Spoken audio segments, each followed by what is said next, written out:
पैसों से private nursery से पौधे खरीद के लगाती थी, पौधे प्रोवाइड कराते थे। पर कुछ ऑफिसर्स तो कल आना, परसों आना, आज नहीं है, आज पानी दिया हुआ है पौधों में। कई बार मेरी गाड़ी फंस जाती थी नर्सरी के अंदर कीचड़ में। उसका भी डर कि घर वाले लड़ेंगे कि कीचड़ में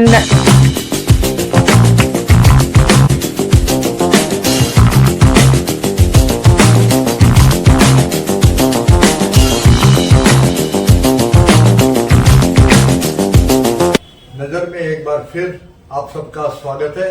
आज नजर में हम मिलवा रहे हैं अनुराधा सैनी जी से, जो एक प्रोफेशनल होने के साथ साथ एक सोशल वर्कर भी है और काफी कम समय में इन्होंने एक रेवाड़ी में एक अपनी पहचान बनाई है, एक एनजीओ की मार्फत लगा लो या समाज सेवा की मार्फत। तो अनुराधा जी, हमारे कार्यक्रम में आपका स्वागत है। धन्यवाद। तो सबसे पहले हम लोग आपसे ये जानना चाहेंगे कि आपका जो बैकग्राउंड है, फैमिली बैकग्राउंड क्या है और आप सोशल जो वर्क है उसको इतनी अहमियत क्यों देती हैं। पहले तो आप अपना बैकग्राउंड बताइए कि आप कहाँ से आपकी एजुकेशन हुई है और कहाँ आप बिलोंग करते हैं।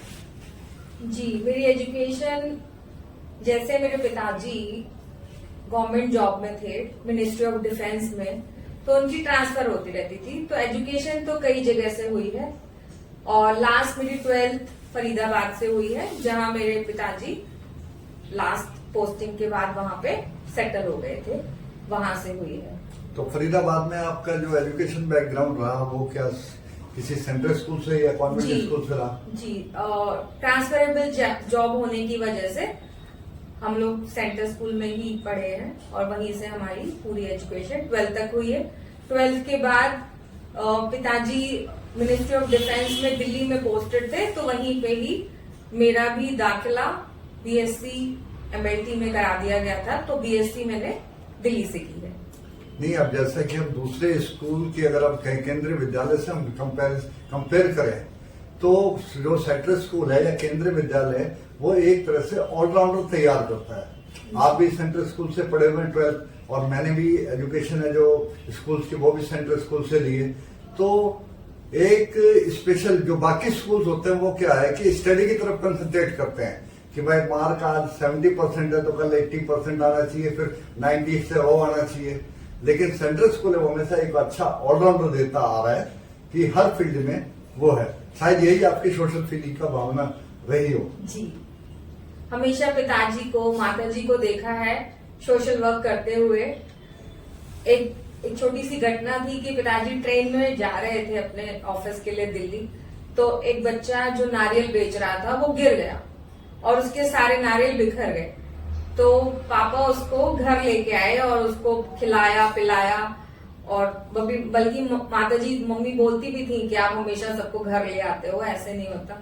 तो उसको मदद की, फिर से उसकी जो थाली थी, उसकी जो प्लेट थी, उसमें कुछ पैसे देके फिर से उसको नारियल खरीदवाए और उसका काम शुरू करवाया। तो आपकी जो अचीवमेंट रही है एमएससी के बाद, एमएससी बीएससी के बाद मैंने मेडिकल लाइन, जी, बीएससी के बाद मैंने एमबीए हॉस्पिटल मैनेजमेंट किया और उसके बाद मैंने 10 साल दिल्ली में अपोलो हॉस्पिटल में एज अ मैनेजर भी काम किया।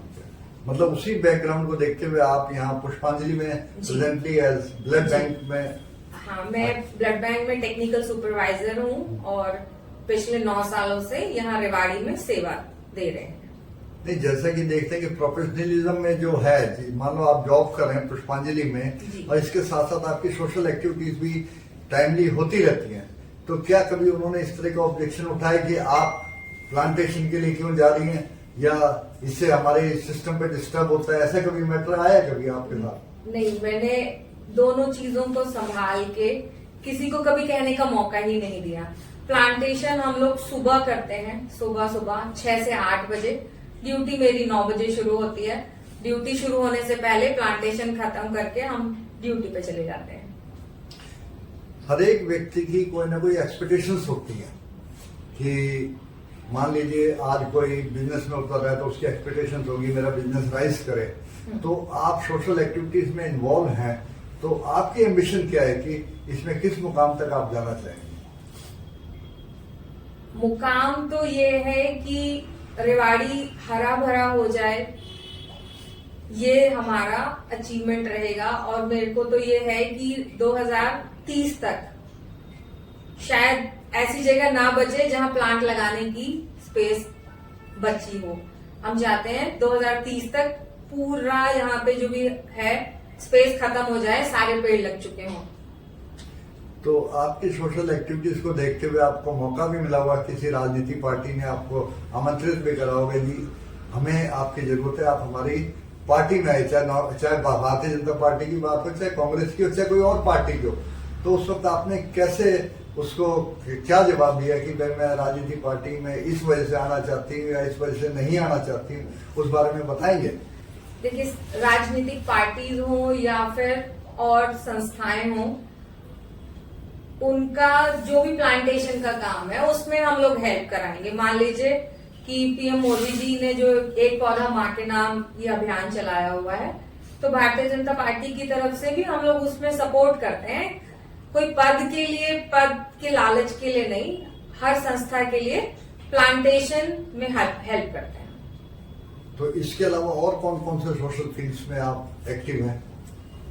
सोशल फील्ड में मैंने रोटरी क्लब ज्वाइन किया हुआ है। रोटरी क्लब में भी मुझे एनवायरमेंट प्रोटेक्शन के लिए उनका डायरेक्टर नियुक्त किया हुआ है।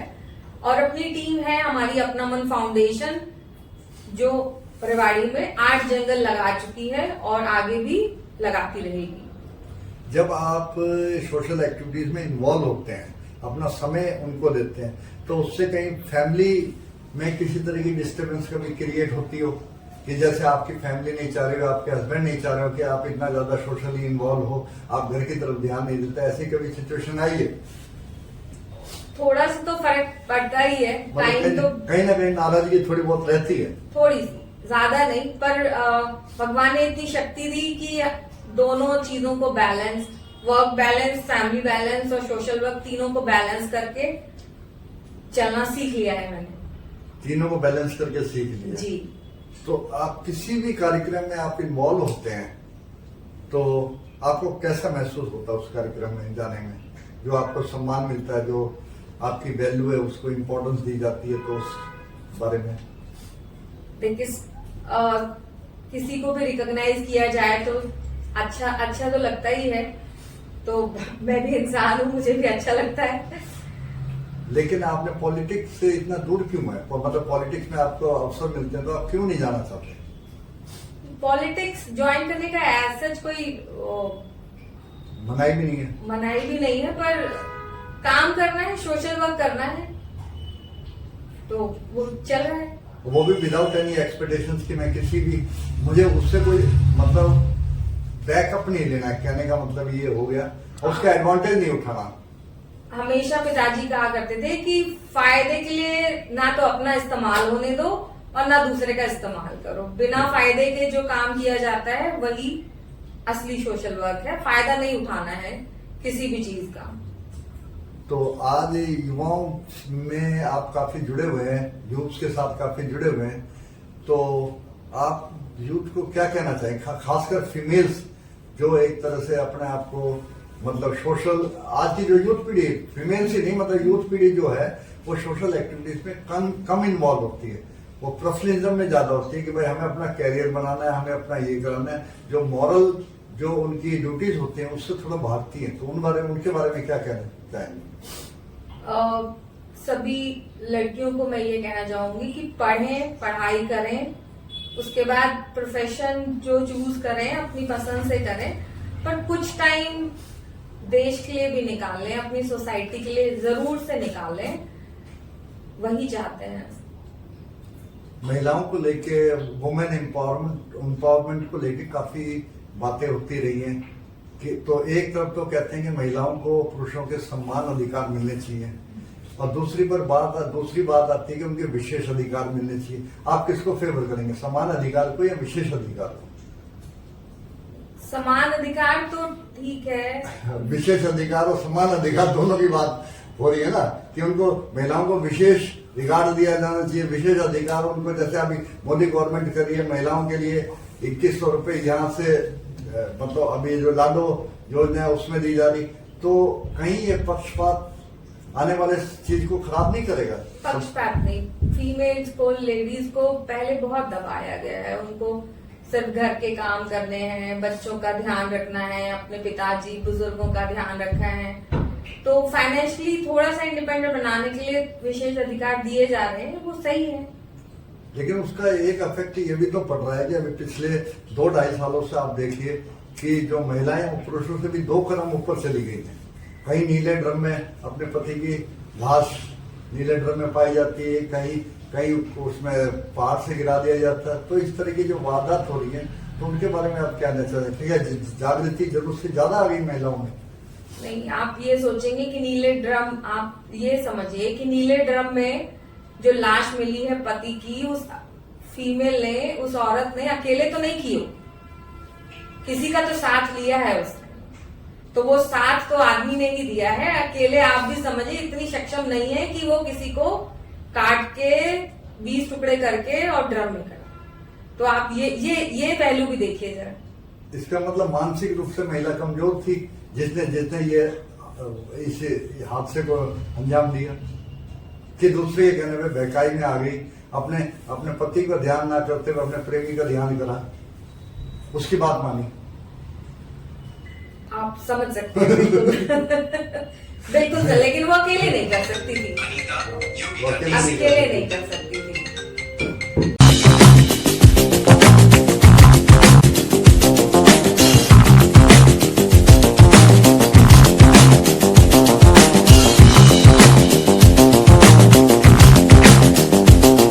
महिलाओं के बारे में क्या कहना चाहेंगे कि भाई उन्हें किस तरह का जीवन अपना आगे कंटिन्यू करना चाहिए, कि अपनी सभ्यता जो हमारी संस्कृति है वो भी बरकरार रहे और एक आधुनिकता के दौर में मतलब अपने सही तरीके से मूव कर सके? उस बारे में क्या कहना चाहिए? पढ़ाई करें लेकिन किसी के बहकावे में ना आए, अपने बुजुर्गों का, अपने सास ससुर का, सबका ध्यान रखें। जैसे हम अपनी माता, अपनी मम्मी, अपने पिताजी का ध्यान रखते हैं, वो कुछ कहती हैं, अब 8 बजे तक, 9 बजे तक, 10 बजे तक कोई सोएगा तो सभी बोलते हैं, तो वो उन चीजों का ध्यान रखें और अपना वर्क बैलेंस बना के रखें, अपने परिवार को संभाल के रखें और कुछ टाइम सोशल वर्क के लिए भी जरूर निकालें। तो और एक सवाल जो अहम है कि आजकल सोशल मीडिया काफी एक्टिव है, चाहे इंस्टाग्राम की बात करें, चाहे फेसबुक की करें या यूट्यूब की करें, खासकर इंस्टाग्राम की बात है कि जो अश्लीलता लड़कियां प्रस्तुत मतलब देती हैं, उस बारे में आप क्या कहना चाहेंगे? ठीक है, ये जरूरत से ज्यादा एक तरह से गलत नहीं है? ये तो गलत तो हो रहा है, कई बार चीजें माँ बाप को पता ही नहीं होती हैं और बिना माँ बाप के पता हुए ये बच्चियां करती हैं, अपने रूम में बैठ के अकेले में वीडियोस बनाएंगी, रील्स बनाएंगी। तो ऐसा भी नहीं कह सकते हैं कि सब माँ बाप के संस्कार है इसकी वजह से हो रहा है। इन सबको यही कहना चाहूंगी कि बेटा थोड़ा अपने फैमिली, अपने परिवार, अपनी सभ्यता को ध्यान में रख के ये सब चीजें करें और पश्चिमी सभ्यता को ना अपनाएं।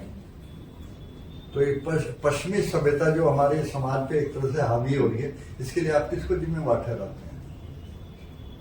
सोशल मीडिया तो है ही, सोशल मीडिया देख के चकाचौंध उसको फॉलो करते हैं बच्चे, इंग्लिश सॉन्ग हो गए, डांस हो गए, ये सारी चीजें करती हैं, पर उसको भी बैलेंस बना के चलना है। ठीक है, चीजें हैं पर थोड़ा ध्यान से अपनी सभ्यता को फॉलो करना है। पश्चिमी लोग हमारी संस्कृति को फॉलो कर रहे हैं और अब हम उनके पीछे दौड़ रहे हैं। तो इस विषय को लेके कहीं ना कहीं फिल्म इंडस्ट्रीज का कोई रोल नजर आता है आपको? कि कहीं फिल्म इंडस्ट्रीज में जो चीज पर परोसी जाती है वही चीज समाज एक्सेप्ट करता है? बिल्कुल, फिल्में देख देख के ही बच्चे सीखते हैं। पहले अच्छी संतोषी माँ, इस टाइप से धार्मिक फिल्में आया करती थी और अब ये आजकल मार धाड़ और गर्लफ्रेंड बॉयफ्रेंड वाली जो चल रहा है, ये देख देख के सब लोग फैसिनेट होते हैं, ये सोचते हैं उनको गिफ्ट मिल रहे हैं तो हमें भी गिफ्ट मिले, हम भी घूमे और ये चकाचौंध वाली लाइफ से थोड़ा बच के रहें। तो आप हमारे श्रोताओं को क्या कहना चाहेंगे जो इस वक्त अब हमारे नजर कार्यक्रम को देख रहे हैं? मेरा तो एक संदेश है सबके लिए, क्योंकि प्लांटेशन को लेके मैं एक मुहिम चलाई हुई है। प्लांट लगाएं, ज्यादा से ज्यादा लगाएं। किसी के पास जमीन नहीं है तो गमलों में लगाएं, प्लांट लगाएं। आप कितना पोल्यूशन हो रहा है देख लीजिए, तो सांस लेना तो मुश्किल हो जाएगा। अपने लिए हमारी जिंदगी तो कट गई आधी, अपने बच्चों के लिए करें, ज्यादा से ज्यादा प्लांट लगाएं। ये प्लांटेशन करने की जर्नी हमारी इतनी आसान नहीं रही है।